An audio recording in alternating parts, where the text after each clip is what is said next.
بسم اللہ الرحمن الرحیم الحمد للہ وسلام علی عبادہ الذین اصطفى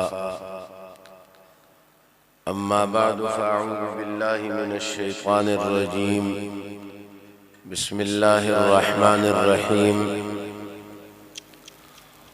وَلَقَدْ آتَيْنَا دَاوُودَ وَسُلَيْمَانَ عِلْمًا وقال الحمد لله الذي فضلنا على كثير من عباده المؤمنين قال الله عز وجل رب زدني علما صدق الله العظيم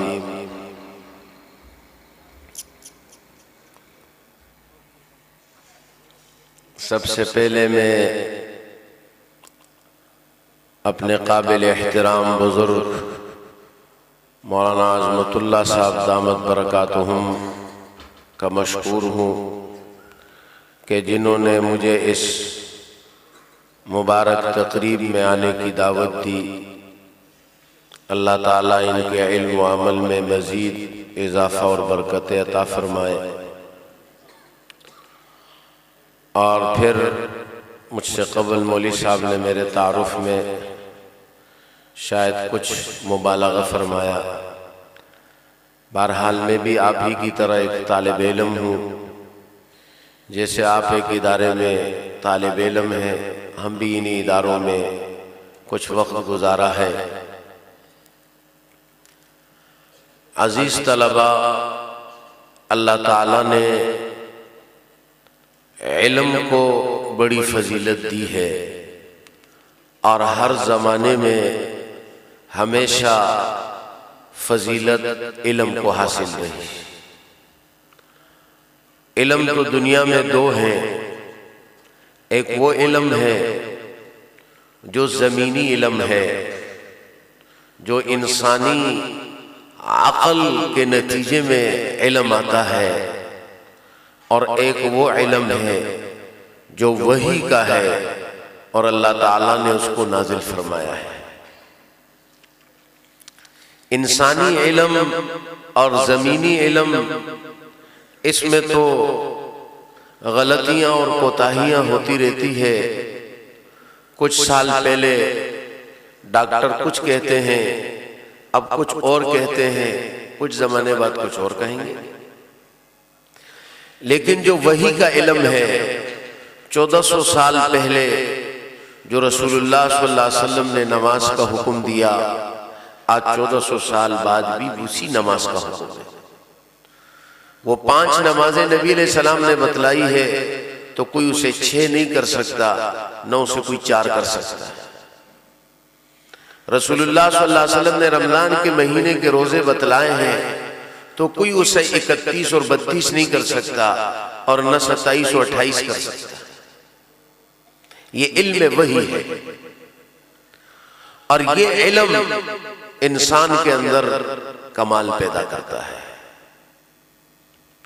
یہ علم انسان کے اندر کمال پیدا کرتا ہے، اور یہ علم لوگوں کے لیے نفع کا ذریعہ بنتا ہے۔ مولانا عظمت اللہ صاحب ایک عالم دین ہے، جو اس سرزمین پر آ کر بیٹھے،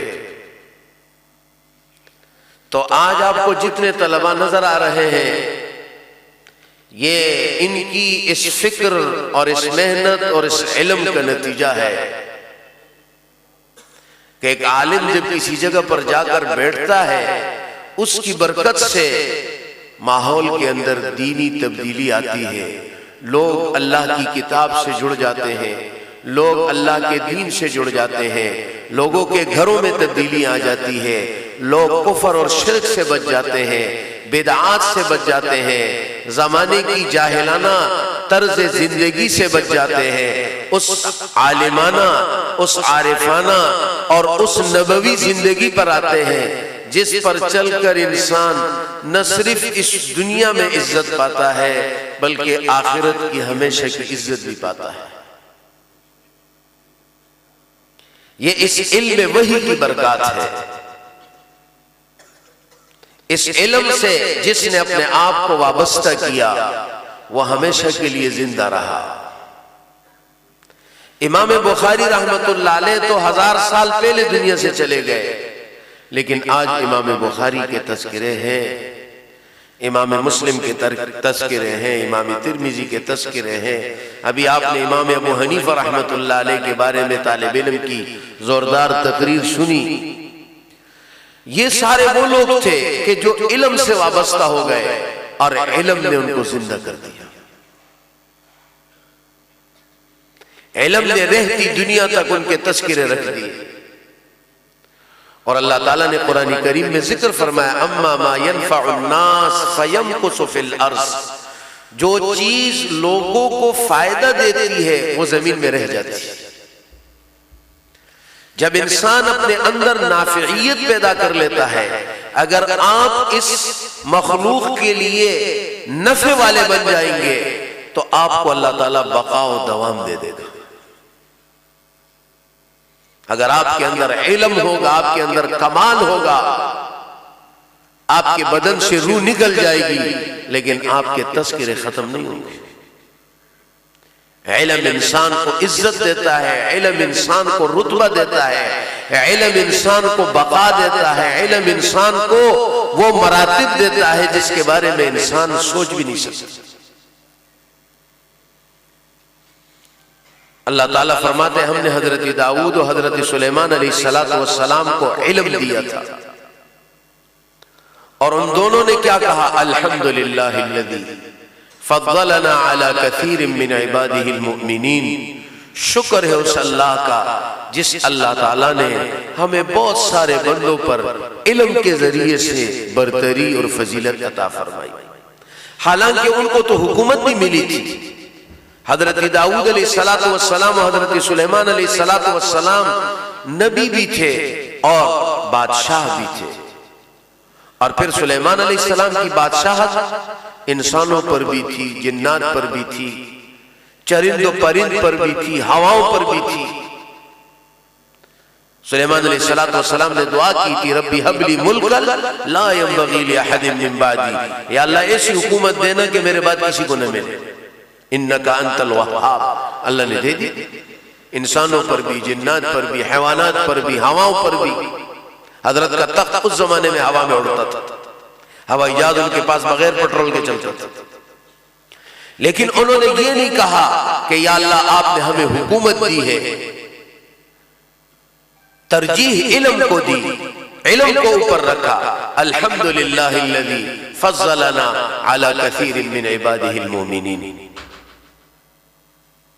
عزیز طلبہ، اللہ تعالیٰ کا آپ پر بڑا انعام ہے کہ اللہ تعالیٰ نے آپ کو اس علم سے وابستہ کیا ہے جو علم جناب رسول اللہ صلی اللہ علیہ وسلم دنیا میں لائے، اور جس علم کے ساتھ حضرات صحابہ کرام وابستہ تھے، جس علم کی خدمت حضرات صحابہ کرام رضوان اللہ تعالی علیہم اجمعین نے فرمائی۔ اور اللہ تعالیٰ قرآن کریم میں انہی لوگوں کی تعریف کرتے ہیں، امن هو قانت آناء اللیل ساجدا وقائما یحذر الآخرہ ویرجو رحمت ربہ قل هل یستوی الذین یعلمون والذین لا یعلمون۔ وہ ایمان والے قانتون آناء اللیل جو راتوں میں اللہ کی عبادت کرتے ہیں، ساجدا وقائما کبھی سجدے میں کبھی قیام میں، یحذر الآخرہ جن کے سامنے آخرت ہے، ویرجو رحمت رب اپنے رب کے رحمت کے امیدوار ہے۔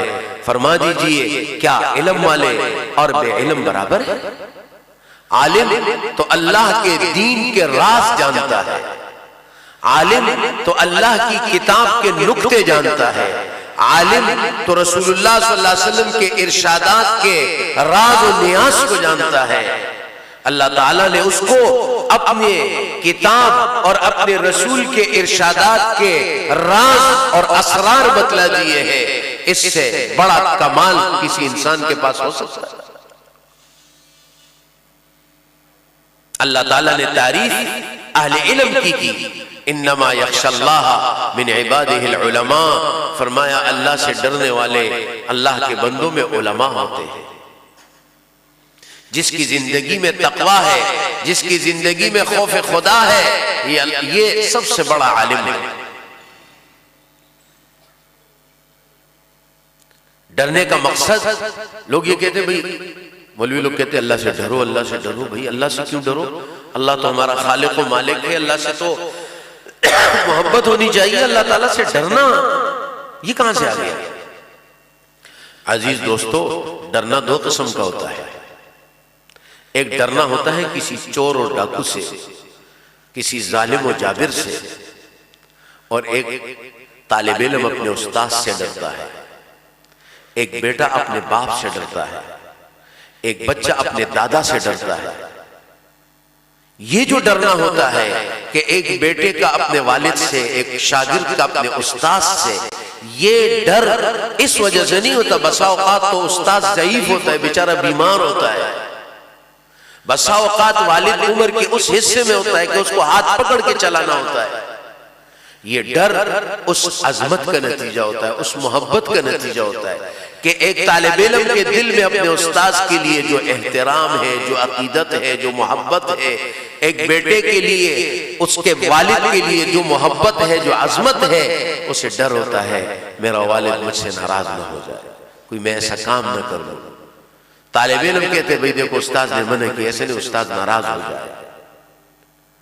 تو یہ خوف جو ہوتا ہے، یہ اس عظمت اور اس محبت کے نتیجے میں انسان کو حاصل ہوتا ہے۔ مومن کے دل میں اللہ تعالیٰ اور اس کے رسول کی عظمت ہوتی ہے اور ان کی محبت ہوتی ہے، اس لیے وہ زندگی کے ہر قدم میں یہ سوچتا ہے کہیں میں ایسا عمل نہ کر لوں کہ میرا اللہ مجھ سے ناراض نہ ہو جائے۔ اگر وہ ناراض ہو گیا، خسرت دنیا والآخرہ، میری دنیا آخرت برباد ہو جائے گی۔ یہ علم انسان کے اندر اس تقوی کو پیدا کرتا ہے، یہ علم انسان کے اندر اس تقوی کو پیدا کرتا ہے، خوف خدا کو پیدا کرتا ہے۔ اس لیے قرآن و حدیث سے تعلق رکھنے والا اپنے آپ کو کفر سے بچاتا ہے، اپنے آپ کو شرک سے بچاتا ہے، اپنے آپ کو بدعات سے بچاتا ہے، اپنے آپ کو غلط باتوں سے بچاتا ہے، اپنے آپ کو غلط کاموں سے بچاتا ہے۔ ورنہ نرا علم بغیر عمل کے تو شیطان کے پاس ہم سے زیادہ ہے۔ وہ تو ساری انبیاء کی شریعتیں جانتا ہے، ساری کتابیں جانتا ہے، اور اللہ تعالیٰ نے قرآن کریم میں اس شخص کو کہ جس کے پاس علم ہو اور عمل نہ ہو، اللہ تعالیٰ تو بڑے ناراض ہیں۔ اور اس شخص کو کیا کہا؟ فَمَثَلُهُ كَمَثَلِ الْكَلْبِ إِن تَحْمِلْ عَلَيْهِ يَلْهَثْ أَوْ تَتْرُكْهُ يَلْهَثْ ذَلِكَ مَثَلُ الْقَوْمِ الَّذِينَ كَذَّبُوا بِآيَاتِنَا۔ اللہ تعالیٰ فرماتے ہیں وہ شخص کہ جس کے پاس علم تھا اور وہ بدعملی میں چلا گیا اور اس نے اپنے علم پر عمل نہیں کیا، اللہ تعالیٰ نے فرمایا فَمَثَلُهُ كَمَثَلِ الْكَلْبِ، اس کی مثال تو کتے کی طرح ہے۔ ان تحمل علیہ یلہث او تترکہ یلہث، آپ اس پر کوئی بوجھ ڈالے تو بھی وہ ہانپتا ہے، اس کی زبان بار ہوتی ہے، اور نہ ڈالے تو بھی ہانپتا ہے۔ فرمایا اس شخص کی مثال جو قرآن و حدیث سے وابستہ اور بدعمل انسان ہو اور بدکردار انسان ہو، فرمایا یہ تو کتا ہے۔ اللہ ہماری حفاظت فرمائے، اللہ ہمیں ایسا نہ بنائے۔ مثل الذین حملوا التوراة ثم لم يحملوها كمثل الحمار يحمل اسفارا۔ دوسری جگہ اللہ تعالیٰ نے فرمایا کہ اس کی مثال تو گدھے کی ہے، جیسے ایک گدھے پر آپ کتابیں لاد دیں تو گلا عالم نہیں بن سکتا۔ وہ انسان جو قرآن و حدیث سے وابستہ ہو، مدارس و مساجد سے وابستہ ہو، اور اس کی زندگی میں بدعملیاں اور غلط کام ہو، فرمایا یہ تو اس گدھے کی طرح ہے جسے کوئی فائدہ نہیں ہو۔ ایک جگہ اللہ تعالیٰ نے گدھا فرمایا، دوسری جگہ کتا فرمایا۔ اس لئے عزیز طلبہ، ہم جو اساتذہ سے سیکھے اس پر عمل کریں، علم کو عمل کے لیے پڑھیں۔ علم ایک کمال ہے، اور فرمایا عمل اس کا جمال ہے۔ علم ایک کمال ہے جو انسان کو اللہ تعالیٰ عطا فرماتے ہیں، یہ اللہ تعالیٰ کی طرف سے ملتا ہے۔ رسول اللہ صلی اللہ علیہ وسلم نے فرمایا انما انا قاسم واللہ یعطی، میں تقسیم کرتا ہوں لیکن علم اللہ عطا کرتا ہے۔ جس کا اللہ سے تعلق جتنا زیادہ ہوگا اتنا اس کو علم گہرا عطا ہوگا، استاذ طلبہ کو درسگاہ میں ایک ہی سبق پڑھاتے ہیں، لیکن ایک طالب علم امتحان میں 100 نمبر حاصل کرتا ہے، دوسرا 90 حاصل کرتا ہے، تیسرا 80 حاصل کرتا ہے، کوئی 40 حاصل کرتا ہے، کوئی 10 نمبر حاصل کرتا ہے۔ تو اب ہم کیا کہیں گے کہ استاذ نے جو طالب علم نے 10 نمبر حاصل کیے اس کو صحیح نہیں پڑھایا تھا، اس لیے اس نے 10 نمبر لیے، اور جس نے 100 نمبر لیے اس کو استاذ نے بڑی محنت سے پڑھایا تھا؟ کیا ایسا ہوتا ہے؟ درسگاہ میں تو استاذ ایک ہی طریقے سے پڑھاتا ہے، انما انا قاسم واللہ یعطی۔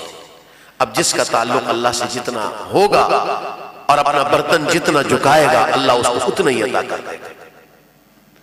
یہ اللہ کا علم ہے، اللہ عطا کرتے ہیں، اور اللہ تعالیٰ اسی کو عطا کرتے ہیں جو اپنے آپ کو اللہ کے حوالے کر دے، جو اپنی زندگی کو تقوی سے آراستہ کر دے، جو اپنی زندگی کو اساتذہ کے ساتھ جوڑ دے، اساتذہ کی نصیحتوں پہ عمل کرے، ان کا ادب کرے۔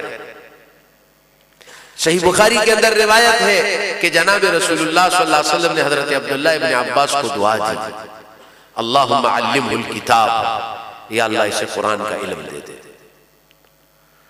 تو وہاں شیخ الاسلام مولانا شبیر احمد عثمانی رحمۃ اللہ علیہ نے شرح میں لکھا ہے کہ حضرت عبداللہ ابن عباس رضی اللہ تعالیٰ عنہما کو حضور صلی اللہ علیہ وسلم نے اپنے سینے سے چمٹایا اور اسے دعا دی کہ اللہ آپ کو بہترین عالم بنا دے۔ فرمایا کمال کیا تھا؟ حضور صلی اللہ علیہ وسلم نے اس سے اتنی محبت جو کی، فرمایا عبداللہ ابن عباس نے 2 واقعے نقل کی حضرت نے۔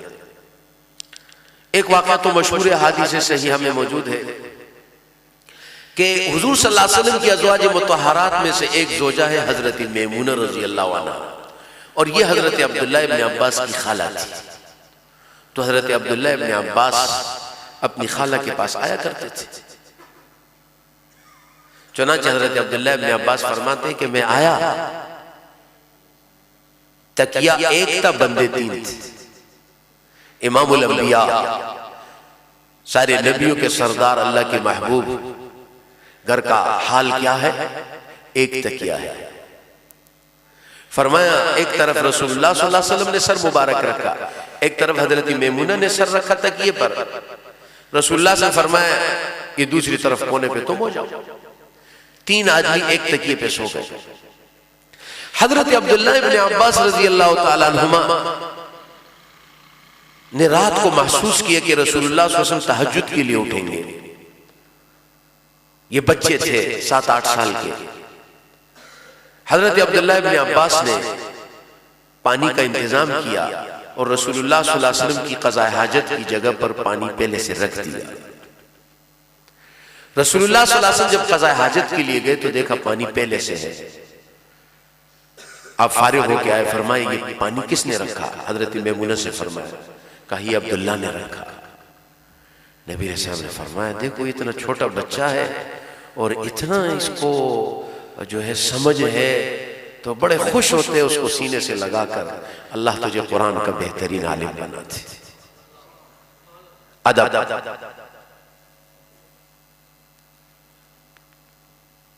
وہاں پر لکھا ہے مولانا شبیر احمد عثمانی رحمۃ اللہ علیہ نے کہ انہوں نے جو پانی پہلے سے رکھ دیا تو انہوں نے اس بات کا انتظار کیوں نہیں کیا کہ حضور آئیں گے جب پانی دے دوں گا، جب حضور جائیں گے تو میں جا کے پانی رکھ دوں گا۔ تو کہا عبداللہ ابن عباس نے شاید اس لیے اس وقت کا انتظار نہیں کیا، اس لیے کہ جب آدمی قضاء حاجت کی جگہ پہ جاتا ہے تو یہ پسند نہیں کرتا کوئی میرے ساتھ جائے، اپنے لیے پرائیویسی چاہتا ہے۔ تو حضرت عبداللہ ابن عباس نے فرمایا کہ آپ علیہ السلام اطمینان سے فارغ ہو جائیں، اور اگر مانگیں گے تو ہو سکتا ہے کہ مجھے پانی لانے میں تاخیر ہو جائے۔ دوسرا واقعہ نقل کیا کہ حضرت عبداللہ ابن عباس رات کو جاگ گئے، نبی علیہ السلام تہجد پڑھ رہے تھے، انہوں نے بھی وضو کیا۔ نبی علیہ السلام نے تہجد شروع کی، یہ پیچھے آ کے کھڑے ہو گئے۔ رسول اللہ صلی اللہ علیہ وسلم نے ان کو ہاتھ سے پکڑ کر اپنے سیدھے طرف کھڑا کیا۔ جب ایک امام اور ایک مقتدی ہو تو مقتدی برابر میں کھڑا ہو جاتا تھا۔ عبداللہ ابن عباس پیچھے چلے گئے۔ رسول اللہ صلی اللہ علیہ وسلم نے دوبارہ ان کو کھینچا آگے کی طرف، یہ تھوڑی دیر کھڑے رہے پھر پیچھے چلے گئے۔ رسول اللہ صلی اللہ علیہ وسلم جب نماز سے فارغ ہوئے فرمایا عبداللہ میں تمہیں آگے کھینچ رہا تھا برابر میں، تم پیچھے جا رہے تھے۔ عجیب جواب دیا۔ فرمایا اللہ کے رسول، آپ تو اللہ کے رسول ہے، عبداللہ کی کیا مجال کہ وہ آپ کے برابر میں کھڑا ہو، عبداللہ کی کیا مجال کہ وہ اللہ کے رسول کے برابر میں کھڑا ہو، میں تو اللہ کے رسول کے پیچھے اچھا لگتا ہوں۔ نبی علیہ السلام نے فرمایا یہ بچہ اتنا سمجھدار ہے، اتنا اس کے دل میں ادب ہے، اتنا احترام ہے۔ نبی علیہ السلام نے اس کو دعا دی، اللہم علمہ الکتاب، یا اللہ اپنے کتاب کا علم اس کو عطا فرما دے۔ چنانچہ بعد کے زمانے میں انہیں حبر الامہ کہا جاتا تھا، امت کا بہت بڑا عالم، اور فقہ شافعی کا سارا مدار حضرت عبداللہ ابن عباس کے اقوال پر ہے زیادہ تر، جیسے فقہ حنفیہ کا مدار حضرت عبداللہ ابن مسعود کی روایات پر ہے، تو فقہ شافعی کا مدار حضرت عبداللہ ابن عباس کے اقوال پر ہے۔ تو عزیز طلبہ، یہ جو علم ہے یہ ایک کمال ہے، لیکن یہ کمال اتنی آسانی سے نہیں ملتا، اس کے لیے محنت کرنی ہوتی ہے، اس کے لیے اپنے اساتذہ کا ادب کرنا ہوتا ہے، اس کے لیے اپنے کتابوں سے محبت کرنی ہوتی ہے۔ شیخ الہند رحمت اللہ علیہ کو جب انگریز گرفتار کر کے لے جا رہے تھے تو حضرت مدنی رحمت اللہ علیہ جو ان کے شاگرد رشید تھے، انہوں نے کہا میں بھی جیل میں جاؤں گا ان کے ساتھ۔ انہوں نے کہا بھئی ہم ان کو گرفتار کرنے آئے، آپ کیوں جا رہے ہیں؟ کہا یہ میرا بوڑھا استاد ہے، میں اس کی خدمت کے لیے جا رہا ہوں۔ شیخ حسین احمد مدنی شیخ العرب والعجم ایسے نہیں بنے، سردی کا زمانہ تھا، فرمایا جیل میں جاتے تھے، شیخ الہند رحمت اللہ علیہ کو سلا دیتے تھے اور ٹھنڈا پانی لے کر حضرت مدنی اپنے جسم سے لگا لیتے تھے ساری رات۔ کسی نے کہا یہ کیا کر رہے ہو؟ کہا میرا استاذ بہت بوڑھا ہے، تہجد کے لیے اٹھتا ہے، اپنی جسم کی گرمائش سے پانی کی ٹھنڈک میں کمی لانا چاہتا ہوں۔ اسی لیے حضرت مدنی شیخ العرب والعجم بن گئے۔ لاکھوں علماء کے سند میں حضرت مدنی کا نام آتا ہے، اور جس کے سند میں حضرت مدنی کا نام آئے وہ فخر کرتا ہے کہ میرے سند میں حضرت مدنی کا نام ہے، اور میں ایک واسطے سے حضرت مدنی کا شاگرد ہوں، میں دو واسطوں سے حضرت مدنی کا شاگرد ہوں۔ علماء اس پر فخر کرتے ہیں، یہ ان حضرات کا علم سے اور اہل علم سے اور اپنے اساتذہ سے محبت کا نتیجہ تھا، اللہ نے ان کو دنیا میں چمکا دیا۔ اس لیے عزیز طلبہ، علم پر عمل کے جذبے سے پڑھو اور اپنے اساتذہ کی قدردانی کرو، اپنی اساتذہ کی نصیحتوں پر عمل کرو اور ان کی دعائیں لے لو۔ جنہوں نے ان کی دعائیں لے لی وہ کامیاب ہیں۔ یہ اللہ کا احسان ہے، اس پرفتن دور میں بھی، اس پرفتن دور میں بھی ہمارے اکابر اور ہمارے مشائخ اور ہمارے اساتذہ و بزرگ اس محنت کو، اس علم کو لے کر چل رہے ہیں۔ ان حالات کے اندر جب ہر طرف ماحول مخالف سمت میں ہے، لیکن ہمارے اکابر چل رہے ہیں۔ آج جمعے کی رات ہے، چھٹی ہے، لیکن یہ تمام اساتذہ، تمام علماء اور مہمانان گرامی آپ حضرات کے اکرام میں جمع ہیں، ورنہ یہ تو چھٹی کی رات ہے، ابھی جا کے سو جائیں، آرام سے اپنے کام کریں، لیکن نہیں، اپنے طلباء کی فکر ہے کہ ان کی تقریر اچھی ہو، ان کا خطبہ اچھا ہو، ان کا بیان اچھا ہو، ان کی تحریر اچھی ہو، ان کی تعلیم اچھی ہو، ان کی تربیت اچھی ہو۔ لیکن عزیز طلباء، یہ ساری محنت اس وقت کارآمد زیادہ ہوگی جب آپ کی طرف سے بھی اس کے حصول کا وہ جذبہ۔ حکیم الامت حضرت تھانوی رحمت اللہ علیہ نے یہ بات لکھی ہے کہ اگر کسی شخص کی اپنی نیت اصلاح کی اور درستگی کی نہ ہو تو نبی بھی اس کی اصلاح نہیں کر سکتا. اور اس پر مثال دی ابو جہل کی کہ رسول اللہ صلی اللہ علیہ وسلم نے کتنا چاہا کہ ابو جہل مسلمان ہو جائے، کتنی دفعہ اس کے گھر گئے، کتنی دفعہ اس کو کہا، لیکن ابو جہل کی نیت نہیں تھی، وہ ایمان نہیں لا سکا.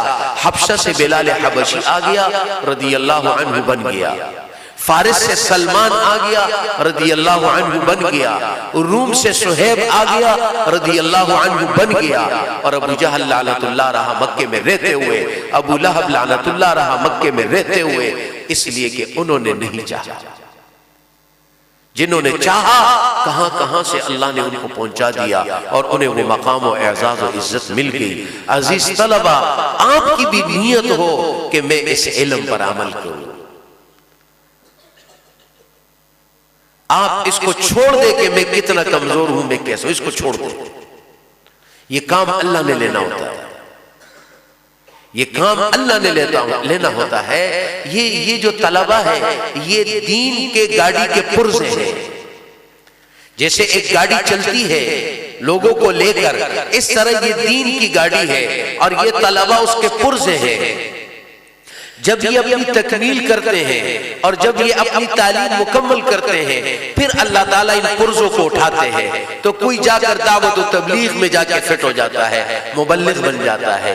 کوئی جا کر کسی مدرسے میں اللہ اس کو لگا دیتے ہیں، وہ مدرس بن جاتا ہے. کسی کو اللہ تعالیٰ کسی مسجد میں لگا دیتے ہیں، وہ امام بن جاتا ہے. کسی کو اللہ تعالیٰ کسی کمرے میں بیٹھا کر تصنیف کے کام میں لگا دیتے ہیں، وہ مصنف بن جاتا ہے. کسی کو اللہ تعالیٰ کسی خانقاہ میں لے جاتے ہیں اور وہ تزکیہ نفس کر کے لوگوں کی اصلاح کرتا ہے. یہ اللہ کے دین کے پرزے ہیں. طالب علم کو فکر ہوتی ہے میں کیا کروں گا، یہ فکر تو مجھے کرنی نہیں ہے، یہ تو اللہ کے دین کا کام ہے. اب اللہ جہاں مجھے مناسب سمجھیں گے وہاں مجھے فٹ کر دیں گے. جو میرے مسلمان بھائی اس مجلس میں شریک ہے، سعادت کی بات ہے کہ وہ طلباء کی اس خوشی میں شریک ہے. سعادت مند لوگ ہیں جو طلباء سے محبت کرتے ہیں، اور یہ محبت اس لیے ہے کہ یہ رسول اللہ صلی اللہ علیہ وسلم کے مہمان ہیں، یہ اللہ کے رسول کا دین سیکھتے ہیں. ان سے محبت کرنا یہ ایمان کا حصہ ہے، ایمان کی علامت ہے، یہ نجات کا ذریعہ ہے. رسول اللہ صلی اللہ علیہ وسلم نے فرمایا المرء مع من احب. قیامت کے دن آدمی انہی لوگوں میں اٹھے گا جن سے محبت کرے گا. صحابہ بڑے خوش ہوئے رسول اللہ صلی اللہ علیہ وسلم کے اس ارشاد پر، اس لیے کہ صحابہ کرام فرمانے لگے ہمارا عمل جیسا بھی ہو، حالانکہ ان کے اعمال بھی بڑے اونچے تھے، لیکن فرمایا اس میں کوئی شک نہیں کہ ہمیں رسول اللہ صلی اللہ علیہ وسلم سے بے انتہا محبت ہے. تو جو طلباء سے محبت کرے گا، جو علماء سے محبت کرے گا، علماء نے لکھا ہے کہ تجربہ بتاتا ہے کہ اللہ ایسے شخص کی اولاد میں علماء کو پیدا کرتا ہے جو اس محبت کی نگاہ سے طلباء کو دیکھتا ہے اور ان سے محبت کرتا ہے. اللہ تعالیٰ اس محبت کے نتیجے میں اس کے نسل میں علماء کو پیدا کرتا ہے. تو عزیز طلباء، بڑی خوشی ہوئی آپ حضرات کی تقریریں سن کر، لیکن میری ایک درخواست ہے. ایک تو یہ کہ ہم جب تقریر کرتے ہیں نا تو بہت زور زور سے بولتے ہیں، وہ سپیکر بھی پریشان ہوتا ہے، گرنے والا ہوتا ہے، بس اس کو اسٹینڈ مضبوط لگا ورنہ وہ گر جائے بیچارہ، اتنا ہم زور سے بولتے ہیں. تو آہستہ بولنے کی عادت ہے تاکہ بات کو سمجھا جائے. ہم اتنا تیز بولتے ہیں کہ ابھی اگلے نے پہلی بات ہضم کی نہیں اور دوسری اس نے سنی نہیں اور تیسری سنی نہیں اور چوتھی اغنر سیری لیا، بس وہ صرف یہ کہتے بہت اچھی تقریر تھی، کیا تھی وہ کہ یاد ہی نہیں. تو اس لیے آہستہ بولنے کی عادت بنائیں. اور آپ دیکھیں اکابر کو، بزرگوں، کسی بھی شعبے میں آپ چلے جائیں وہ تو آہستہ آہستہ بولتے ہیں. نمبر 2، ہمارا بہت زور لفظوں پر ہوتا ہے. ایسے ایسے مشکل الفاظ بول رہے تھے، میں بھی غور کر رہا تھا یار یہ ترجمہ سے اتنے مشکل مشکل الفاظ، تو جب آپ کبھی عوام میں درس دیں گے تو اس کو تو پہلے سمجھ ہی لیں گے کہ حضرت کیا رہے ہیں، مختصر المعانی پڑھا رہے ہیں یا تقریر کر رہے ہیں۔ تو آپ سہل الفاظ لیں۔ دیکھو قرآن کریم عام گفتگو کرتا ہے، قرآن کریم کی آیات آپ دیکھیں عام انداز سے گفتگو کرتا ہے اللہ تعالیٰ مخلوق سے، عمومی الفاظ استعمال کریں۔ سمجھ میں آگے بات ہے، مشکل الفاظ کا انتخاب نہ کریں۔ اصل چیز تقریر کے اندر مواد ہے، آپ مواد پیش کریں، قرآن کریم کی آیات پیش کریں، احادیث طیبہ پیش کریں، الفاظ نہیں، لفاظی نہیں ہونی چاہیے، لفاظی سے اپنے آپ کو بچاؤ۔